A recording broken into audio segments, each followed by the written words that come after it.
Wherever there is interest and power to do wrong, wrong will generally be done. The internal effects of immutable policy poisons the blessings of liberty itself. Union of religious sentiments begets a surprising confidence. The personal right to acquire property, which is a natural right, gives to property, when acquired, a right to protection, as a social right. By rendering the labor of one, the property of the other, they cherish pride, luxury, and vanity on one side, on the other, vice and servility, or hatred and revolt. What spectacle can be more edifying or more seasonable, than that of liberty and learning, each leaning on the other for their mutual and surest support? Learned institutions ought to be favorite objects with every free people. They throw that light over the public mind which is the best security against crafty and dangerous encroachments on the public liberty. Any reading not of a vicious species must be a good substitute for the amusements too apt to fill up the leisure of the laboring classes.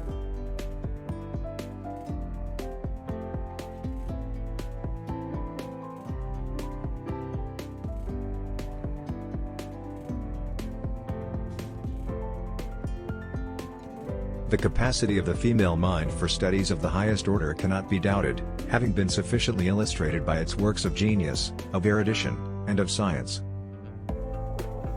It is a universal truth that the loss of liberty at home is to be charged to the provisions against danger, real or pretended, from abroad. The class of citizens who provide at once their own food and their own raiment, may be viewed as the most truly independent and happy. A pure democracy is a society consisting of a small number of citizens, who assemble and administer the government in person. The diversity in the faculties of men, from which the rights of property originate, is not less an insuperable obstacle to an uniformity of interests. The protection of these faculties is the first object of government. We are right to take alarm at the first experiment upon our liberties. As a man is said to have a right to his property, he may be equally said to have a property in his rights. The people are the only legitimate fountain of power, and it is from them that the constitutional charter, under which the several branches of government hold their power, is derived. The means of defense against foreign danger historically have become the instruments of tyranny at home. To the press alone, checkered as it is with abuses, the world is indebted for all the triumphs which have been gained by reason and humanity over error and oppression. No nation could preserve its freedom in the midst of continual warfare. No nation could preserve its freedom in the midst of continual warfare. What prudent merchant will hazard his fortunes in any new branch of commerce when he knows not that his plans may be rendered unlawful before they can be executed? A man has a property in his opinions and the free communication of them. The rights of persons, and the rights of property, are the objects, for the protection of which government was instituted. Despotism can only exist in darkness, and there are too many lights now in the political firmament to permit it to remain anywhere, as it has heretofore done, almost everywhere. There is no maxim, in my opinion, which is more liable to be misapplied, and which, therefore, more needs elucidation, than the current one, that the interest of the majority is the political standard of right and wrong. Ambition must be made to counteract ambition. War contains so much folly, as well as wickedness, that much is to be hoped from the progress of reason. All that seems indispensable in stating the account between the dead and the living, is to see that the debts against the latter do not exceed the advances made by the former. Knowledge will forever govern ignorance, and a people who mean to be their own governors must arm themselves with the power which knowledge gives.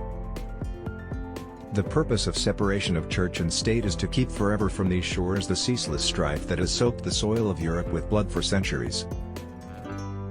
The circulation of confidence is better than the circulation of money. I have no doubt that every new example will succeed, as every past one has done, in showing that religion and government will both exist in greater purity, the less they are mixed together. A well-instructed people alone can be permanently a free people. The advancement and diffusion of knowledge is the only guardian of true liberty. I believe there are more instances of the abridgment of freedom of the people by gradual and silent encroachments by those in power than by violent and sudden usurpations. As long as the reason of man continues fallible, and he is at liberty to exercise it, different opinions will be formed. The truth is that all men having power ought to be mistrusted. It will be of little avail to the people that the laws are made by men of their own choice if the laws be so voluminous that they cannot be read, or so incoherent that they cannot be understood. A well-regulated militia, composed of the body of the people, trained in arms, is the best most natural defense of a free country. The essence of government is power, and power, lodged as it must be in human hands, will ever be liable to abuse. Religious bondage shackles and debilitates the mind and unfits it for every noble enterprise, every expanded prospect. Where an excess of power prevails, property of no sort is duly respected. No man is safe in his opinions, his person, his faculties, or his possessions. In republics, the great danger is, that the majority may not sufficiently respect the rights of the minority. Philosophy is common sense with big words. To suppose that any form of government will secure liberty or happiness without any virtue in the people, is a chimerical idea. Let me recommend the best medicine in the world: a long journey, at a mild season, through a pleasant country, in easy stages. The number, the industry, and the morality of the priesthood, and the devotion of the people have been manifestly increased by the total separation of the Church from the state. In no instance have the churches been guardians of the liberties of the people,